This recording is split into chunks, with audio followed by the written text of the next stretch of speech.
what I'm going to talk to you today is about planning ahead. And first, I want to talk just a little bit about the realities of families in the United States.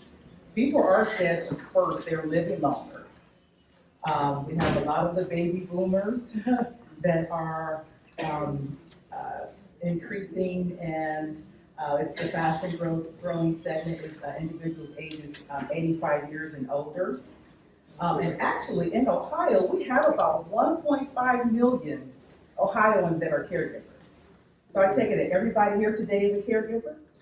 Okay, all right, that's good. And so our agency, we work to try to provide supports and services to those who are caregivers. And with that in mind, 1 in 4 families are providing care. Families are facing many caregiving challenges. And as a former caregiver, I know those challenges can be vast, right? They can be very, very complicated. In my role, I also provide information and assistance. And so I help caregivers with a variety of issues and challenges. I help them to just figure out what's next. A lot of time when we get calls, it's a crisis. It's a time where we have to really try to put our heads together and figure out how to help this person. And so what we do as an agency is try to help educate individuals in advance to plan ahead. And since I've been providing these services and supports, I've done my own planning to help my loved ones so that they can have information and know how to access resources and know my desires as I begin to age. All right. And so, as I mentioned, many families are facing challenges, and we're just here to try to support you in your endeavor. Planning ahead and having the conversation. Any questions before I move on to the next part? All right. I have a lot of information that I'll share with you today. Just wanted to give you a heads up about that, and you'll have my contact information. You can always reach out to me. I do provide free consultations. Up to 30 minutes. We actually, at our agency, we also provide in-home long-term care consults for individuals as well if needed. We'll talk more about that towards the end in terms of what our organization offers. We do provide services for older adults and those with disabilities. But back to planning ahead and caregiving. One of the biggest things for burnout prevention is planning ahead. It's hard to plan ahead when you do not know what's going to happen next. If there's an accident, if there's an incident, if an individual has a stroke or begin to have early onset of dementia, those things are hard to plan. And so when we start thinking about this approach and planning ahead, you want to start thinking about what is the current health situation for yourself and for those that you may potentially be taking care of. I've talked to family members where the child is the only sibling, only child, and this person's trying to manage everything for their loved one. And so it's good to try to put some support systems in place to try to help you in your role navigate these services. You want to talk about and think about goals and values. What are your goals and values that you want to share with those who may be supporting you in your role as a caregiver, or if you need those services yourself? What are some financial resources? As I tell families, there's always ways to get services. It just depends on who's going to pay for it, right?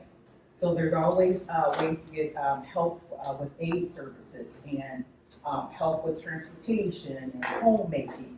But the payer source is going to make the difference. And a lot of our older adults, they are on fixed income, and so sometimes it's really difficult for them to try to get additional help or pay for anything out of their pockets. And that 1.5 million caregivers that I mentioned earlier, that's billions of dollars that they spend in terms of hours of giving and providing care, and sometimes even spending money out of their own pockets. And some of you can probably attest to that. You know? So you want to think about financial resources. And then what are your preferences? So what is the person's preference that you're caring for? And this is not a one-time conversation when you're planning ahead. These are conversations that you have over and over because things change and people change. And so you want to make sure you're having these conversations with those that are close to you or that will be a part of that process.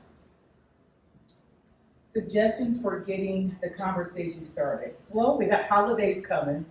I don't know if Thanksgiving's a good time to have that conversation, but you can always make arrangements to have conversations that are outside of the holidays. There are times when family members, they'll have Zoom meetings. There's so many ways to strike up these conversations. And don't be afraid to have the conversations with your loved ones. I know there are times if we start talking about wills and advance directives and life insurance policies and so forth, our loved ones may become concerned and want to know what's wrong with us. And or they want to know, is there's something going on, why are you asking these questions? But you also want to make sure the person you're taking care of has these things in place, life insurance policies, advance directives. And if not, you'll have to do a guardianship if they have no power of attorneys in place, okay?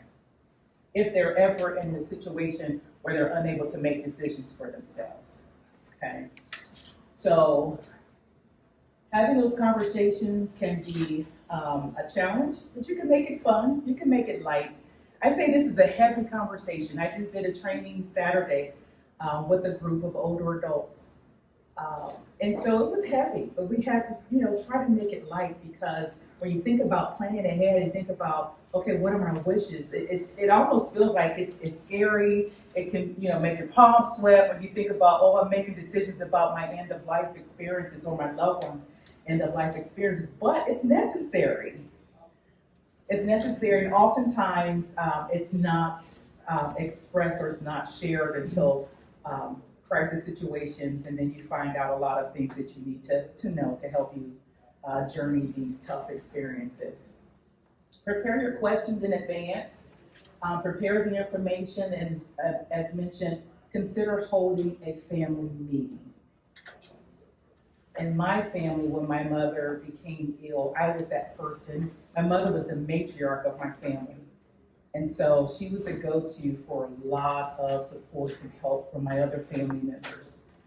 And so when she became ill, I became that person. And so I had to hold that conversation, and we had a huge family meeting. We invited as many individuals over to the house as possible. And I'm grateful for that because sometimes there are individuals who do not want to share their illness with others. And it makes it hard for the person that's helping them because then the responsibility is on you. You have to keep this secret. But I'm so glad that we didn't have to do that. And I think it's important to include other people so that they can help share the burden or help share the joy, because there's joys in taking care of someone too. It's not just all, heartache and pain and heavy. There's joys. All right, so okay, off my soapbox. All right, how can you hold family meetings? As I mentioned, you can include those long distance. You can have Zoom meetings. Include other generations, your children, your teenage, your college students. You'd be surprised what they may be able to offer and share to the equation. And especially if there's any technology involved, they can help. They'll help you figure it out. Appoint a moderator. In my family, I was that moderator, but you really didn't need it because my mother had built a lot of relationship equity, meaning she poured out and built rapport and relationships with those that eventually came to help her. And so having relationship equity is important. I always say you have to be careful of those, how you treat others, because you never know how that individual may be the person that will help you along the way, right? And so because she had built relationship equity, individuals came to help her. All right, so you want to set some ground rules, and that can be hard. When you think about relationship equity, I kind of seen some faces. It's hard when individuals have chosen to separate themselves from other family members, and that's their choice, right? But when they actually need that help, it's painful to see someone go through this process alone. And so the people you're taking care of, I would just say, I'm sure that it's gratifying. And my hope is that they appreciate and value you, right? Because there are families that do not have the help that they need. And so they're actually going through this process by themselves. If they're diagnosed with illness or cancer or other situations, they don't have other people to support them. But we have programs to help those individuals who are navigating illnesses by themselves. We have a volunteer guardian program that can help those types of individuals. All right. Okay. Any questions about that before I start talking more about what we offer at our agency?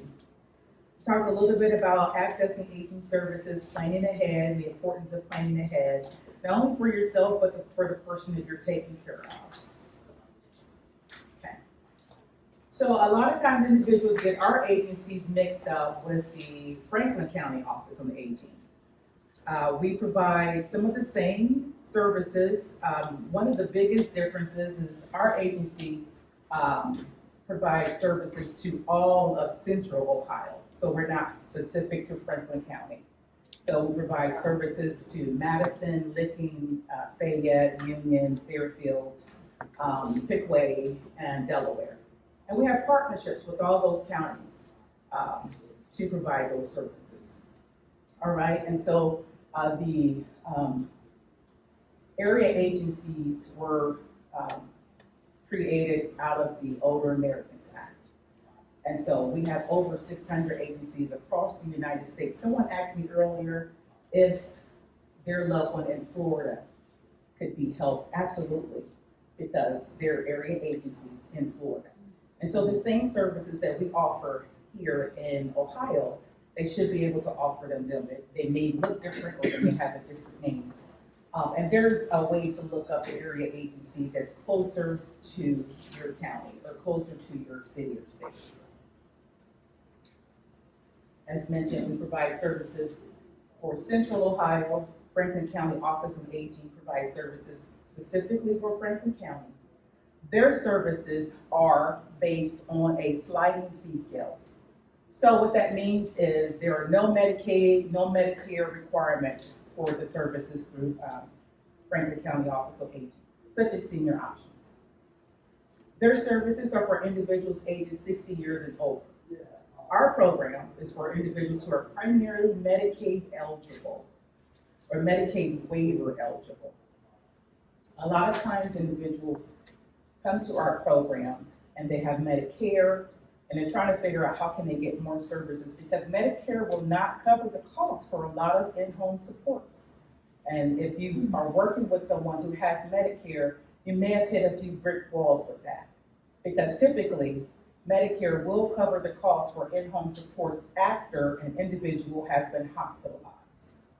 And it's typically temporary, unless you have paid for an additional service.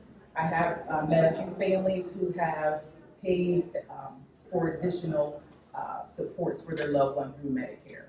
So it's something they had in advance, so whenever they need it, they can tap into those resources. Otherwise, you're going to pay out of pocket for services and or you're going to perhaps apply for Medicaid waiver. Any questions about that? I do have a question. Sure. With that last point that you made about paying extra Yeah. to have something tacked on to the Medicare, with this being open season, This is the time. this would be the time to do it. Absolutely. But, you know, I am not a Medicare specialist, but we do have a Medicare specialist in our office. His name is Andy Haggard. We actually have Medicare trainings that are offered and they're free throughout the year. So if you have any questions about Medicare, it can be very technical.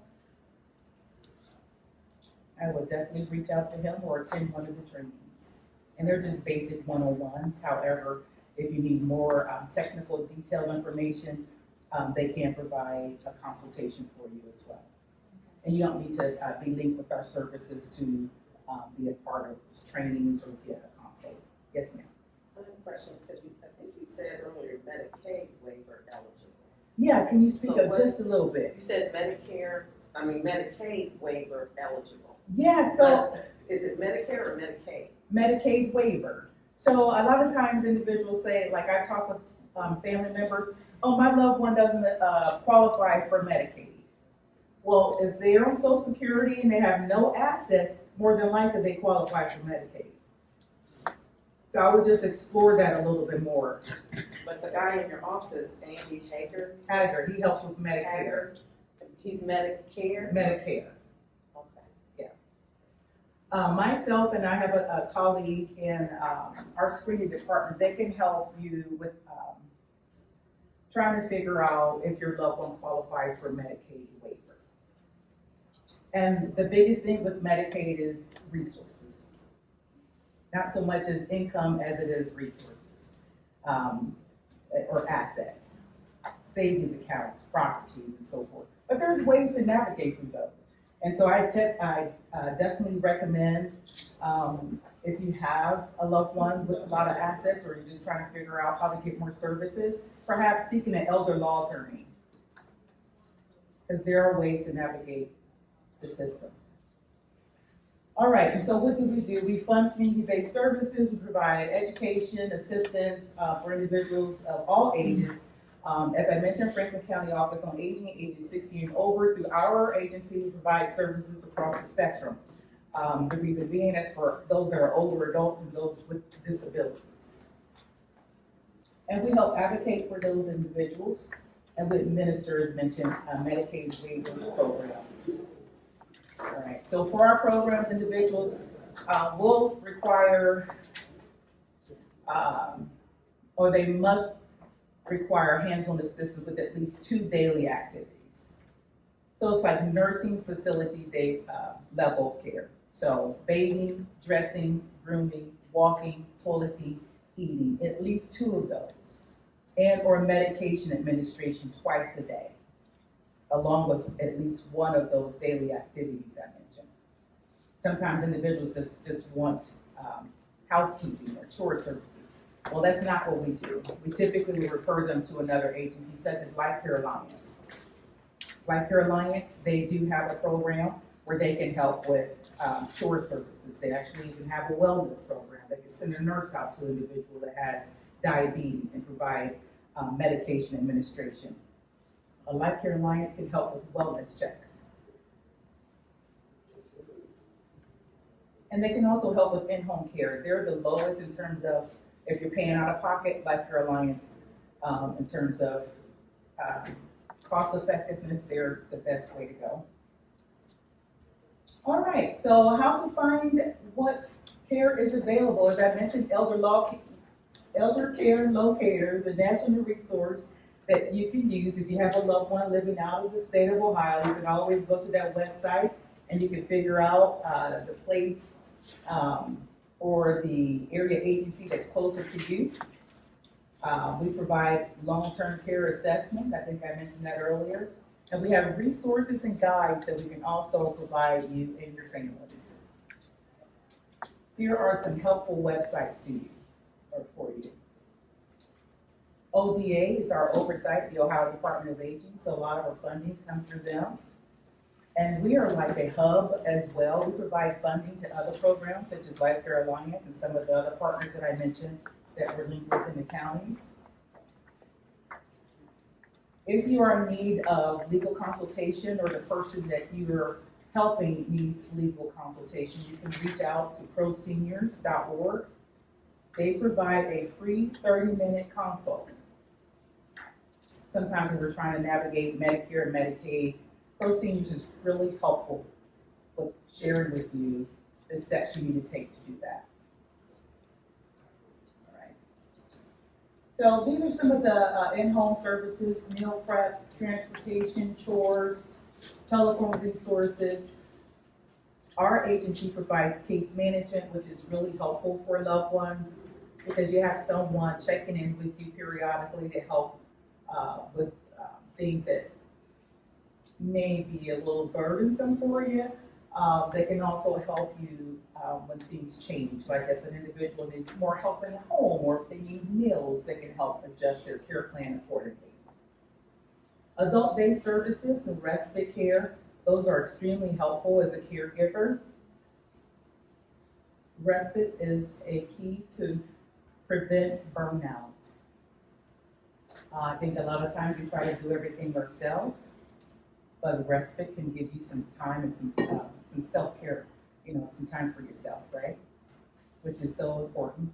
I usually say put your own mask on first. Sometimes it's hard to do that when you're taking care of someone else, but when I think about traveling and the stewardess says, put your own mask on first before you help the other individual. My thought is help the other individual. That's just the way I think. I'm going to help this person first, but no, if I help myself first, and it allows me to be available to help others outside of the person that's next to me. So that respite care can be very helpful in terms of allowing you some time for yourself. All right. And a lot of our programs are levy funded. All of the counties that I mentioned, they do provide services based on a sliding fee scale. All except Fayette County.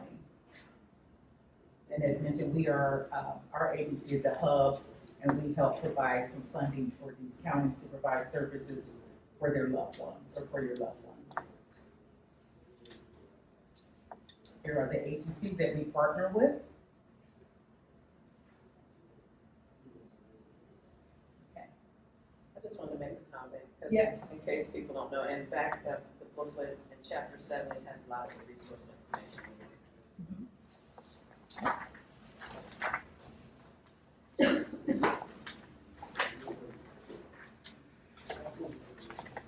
Thank you. Yeah, the caregiver toolbox is what we use when we come out and provide workshops and trainings. And it's also helpful to you as you journey your role as a caregiver. There's a lot of helpful information inside. Thank you. All right, so what is case management? As I mentioned, case management is someone that can actually help you try to figure things out, taking care of your loved ones. There are case managers that work with families in long distance situations when you're caregiving from one state to another. Those are typically out-of-pocket costs you would have to pay for those type of case managers. Through our agency is Medicaid driven, so there's no additional out-of-pocket costs needed for that. And we talked briefly about Medicaid, Medicare. Medicare generally is for individuals ages 65 and older. Medicaid is for individuals based on their income. And those two resources, they make a difference in terms of what type of services individuals can actually tap into. There are some families that have long-term care insurance. Long-term care insurance is something that's also helpful, but it's pretty expensive, but it can help cover the cost for nursing facility stays. It can help with in-home supports and care if needed.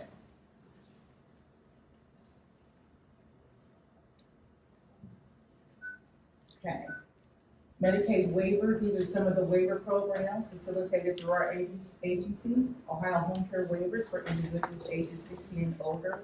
Through those programs, individuals can receive in-home supports, personal care, home-delivered meals, emergency response services. There's also assistance available for home modifications, such as a stair lift, ramps, widening of the doors, walk-in showers. We help with a variety of things to help individuals to age in place. All right, assisted living waiver.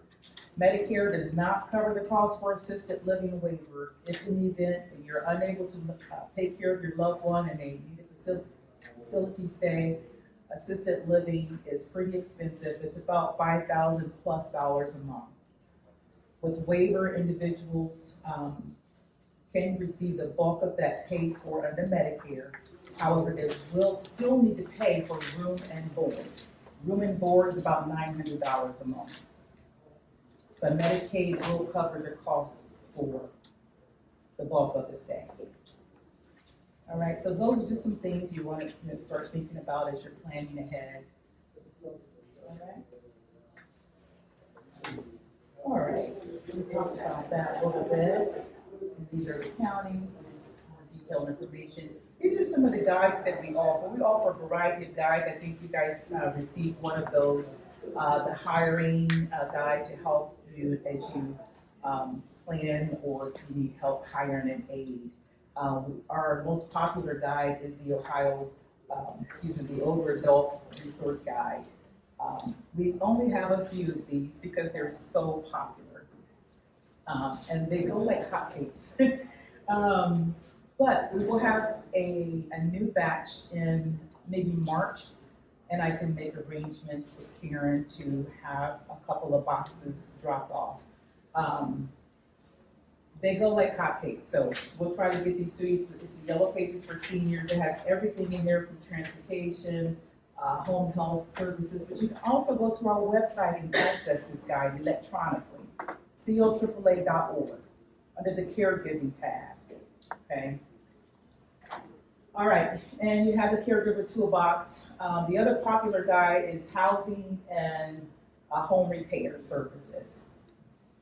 A lot of times we're trying to figure out how we can help older adults. There are huge wait lists for housing, and you know housing right now is really, it's a challenge, right? But there are some new builds going up in Franklin County and Ohio as a whole. And so we are appreciative for the new housing that's in place. We have a housing program that can help individuals with rent or deposits. We can also help with utility assistance. All right. I know that was a lot of information in such a short period of time. I'd be glad to kind of ask or listen for questions if you have any at this time. How is this agency funded? Our agency is government funded. We receive resources from the Ohio Department of Agency. So we're under the state agency, but we also have our program. It's hard to kind of understand it, but we're also with the city. So we're a city entity, but we receive some funds from the government to help coordinate our services. All right, and one of the programs that I oversee is the National Family Caregiving Program. That's a grant funded program. And you have the flyer there. So I'm the Caregiver Program Manager for the National Family Caregiving Program. Through our program, we can help with a variety of services. If you follow me with the flyer, we help with information and assistance. We help with counseling. So that could be up to 8 sessions for counseling. I'm a proponent for counseling for caregivers and supports and support groups. Referring you to aging services. We offer respite services, institutionalization or institutional stay. We can pay up to 10 days for institutional stays. It's not a quick process. So if you want to travel, go on a cruise or family event and you need some time away, you need respite, an institutional stay, you want to start planning ahead for that. Because they'll need doctor's notes, they'll need a lot of information to help get your loved one in the facility for up to 10 days. Our services are temporary. We're a bridge. We can provide services for about 90 days. And some families tap into those services every year because it's a grant fund. It's something that you do not have to pay out of pocket. It's not required. They will ask for a donation based on the caregiver's income, because the caregiver is the client in the caregiving program. Unlike most of the programs, the individuals that's receiving the services is the client. Through our program, the caregiver is the client. All right, and you have the caregiver toolbox, and we also provide consultations if needed. We have a dementia support group on Mondays for caregivers. It's virtual, 10 a.m. until 12 p.m. We also have a free online program called True Alta. It's on the back of the flyer. If you're interested in enrolling in that program, you can just use the QR code. You just need access to the Wi-Fi. Through the True Alter program, you can have access to caregiving support groups, webinars, educational resources to learn more about dementia diagnosis, stroke, advanced directives, or other resources and information that you may need. All right? Any questions about this or anything else that I spoke of today? Yes, ma'am. So, I need assistance with my father who's in the Dayton area. So do I start with you here in Central? How do I reach out to your equivalent in the Dayton area? So you would want to go to the Dayton area. Okay. If you go to, I'm trying to see if I have it here. If you go to our website, Okay. coAAA.org, I'm going to do this while I'm talking. And if you go to submit like an online referral, there's at the top, there's a link that you can click on that will give you all of the area agencies that are in Ohio. So they are listed according to county. Okay. So with Dayton, it may be the Montgomery County location. I think that is, let me go back. It's listed on page 8 of the different agencies. Okay. Where they show Dayton. Awesome. Yes, thank you so Thank you. much. I love the help. Thank you. Oh, okay. And then one more question while I have you, not to monopolize here. No, The respite care where you say up to 10 days, is yes, that 10 consecutive days or is it like, consecutive. okay, so, So, and you will want to reach out to Franklin County Office on Aging or whatever county your loved one is in to get those services. okay, so it's not like 2 days here, I still got 8 days I can bank for another time or, So I'm not sure about that. okay, That's a good conversation. I will tell you, this is a lot of work. yeah. So if you're gonna do it, Make it. absolutely, 10 make days. it work. Okay, I'm sorry again. And that's for the people that are helping to coordinate those services, because I hear from them. And so I'm not sure about if you can do 2 days, 5 days, but I would definitely contact the agency that you're with. Okay, I have to follow on again, sorry. So once you use up your 10 days, when does the clock start again? Do you get another 10 The days? following year. Okay, so So- if you use it in January, you use up all your 10, you're waiting until the next January. Absolutely, Okay. yeah. And so with each county, there is a cost cap, right? It's a grant, temporary, so of course, we're gonna have a cost cap on those services. Yeah, Some of them are 2,500, some of them, it just depends on the situation. We try to be flexible. There are some individuals, this is their only way to get help because they're on Medicare, they cannot apply for Medicaid for various reasons. And so we really try to work with folks. We don't, try to kick them off as soon as they've reached their 90-day, for receiving respite in-home services, adult-based services, or other resources that they're getting from us. We really try to bridge them and do a warm handoff to other agencies that are in their area providing levy fund programs, such as senior options if they're in Delaware, Sourceman. Union County, they also have funds that they can provide or services that they can provide to individuals based on income. thank you. You're welcome. Any other questions? I love it. Come on. We're about to wrap up here soon. I know you guys gotta get back to work. So I came in late, we might have Okay. said this, are we gonna get a copy of the charts? Charts. The The PowerPoint, PowerPoint, yeah? Karen? Yeah, we can do that. Okay. I'm gonna speak when she gets done, so everybody just hang tight here when she concludes. Okay. And then I've got a couple things that we'll be able to get to you. Alright, thank you. That's- So is the structure the same in each state? Like, you have Ohio Department of Aging, and then you have the county, central, and then you have the county. I can't speak to that totally. Each state has their own structure.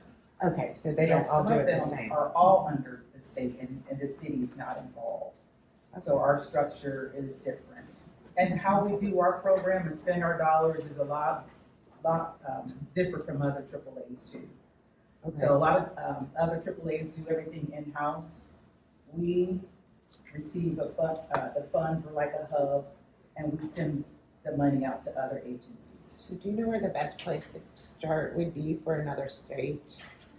The elder locator, it's in Okay, your book. okay, You go to elder locator, because like I said, there's over 600 of us yeah, across the United States. You want to put in the information that's like, I think zip code or city, county, that the individual lives in. okay. All right. I have one more question, I'm sorry. Sure. Are most of these service income based on the patient's income? Which services? We talked about a Like- few things. Are you talking about the caregiving services? Caregiving or the Meals on Wheels? So or- caregiving is grant. The caregiving specific services, they're grant, so they're not based on income. Okay, The services through senior options, they are based on income. If they are under a certain income, they will not have to pay anything out of pocket. If they're over a certain income, perhaps I think $1,700, if they make more than that, and they're gonna start with 20%, 10%, 20%, and so forth in terms of the total cost of the services that are provided. what about Meals on Wheels, do you know? With Life Care Alliance, that's a good question. I'm not Okay. sure. I'll look, Yeah, I don't know, their services are based on income, but I will say a lot of the individuals are getting those services without paying anything because of the issues with the SNAP benefits and food shortages. So they are really trying to accommodate, our older adults and those with disabilities that need food or are food insecure. thank you. You're welcome. Everybody hang tight, and let's thank Ms. Smith for coming out here.